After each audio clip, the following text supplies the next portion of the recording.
it's definitely disruptions. Like I mentioned, it could be global, like the pandemics. It could be technology, your 4IR, where we are lacking, although that's also debatable because we also need to look at our landscape and contextualize it. We like to compare ourselves to first world countries and highly developed countries, but we also need to take it in bite sizes to eventually get there. Although if we look at countries like Kenya and Rwanda, they seem to be, up ahead. I think it is Rwanda that is developing the most apps in the world. There's a lot that we need to learn from our neighbors, and then I think disruptions in organizational behavior, or in the way organizations have been running. So like I touched on remote working, and that Google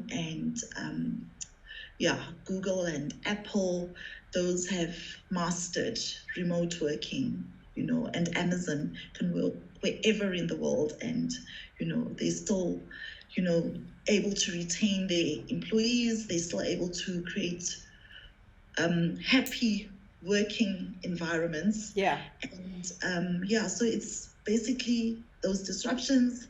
And then number 2 for me, employee wellness. Not everyone looks after their employees or have programs, where it's actually a formal structured program. We need to get that right. We really need to get that right. And then number 3, I mentioned the new order of working, which is remote working. However, when we look at Adrian Gore's case, he wants all his staff back. So we need to find a balance. I think it boils down to our South African culture of Ubuntu. We're so used to working with each other and being there for each other that this disruption has it's just not working. So we need to find a balance. And then for me, the last one, number 4, is talent retention. I know I'm just wellness, but when I look at because I'm a succession planning candidate for group HR, I worry about retaining our talent. Of course.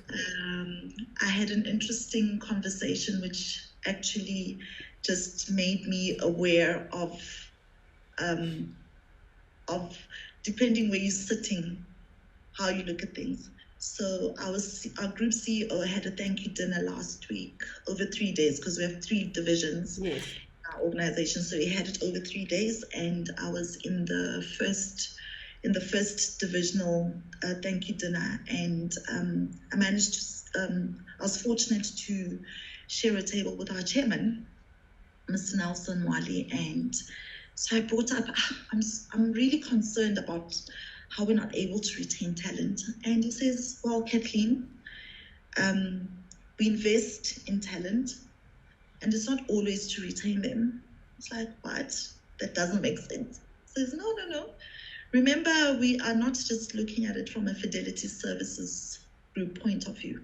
We are investing, we are developing. I love that, So, and if they leave, then it's created an opportunity for somebody else. And when they leave, I love that. I was like, what? So in closing to part 3. No, that's lovely. And I actually love that. I think that's really lovely that you see it, that you obviously want to retain talent, but you also want to gift great talent to other businesses. I think that's a lovely sentiment, and very much tracking in the spirit of Ubuntu as well.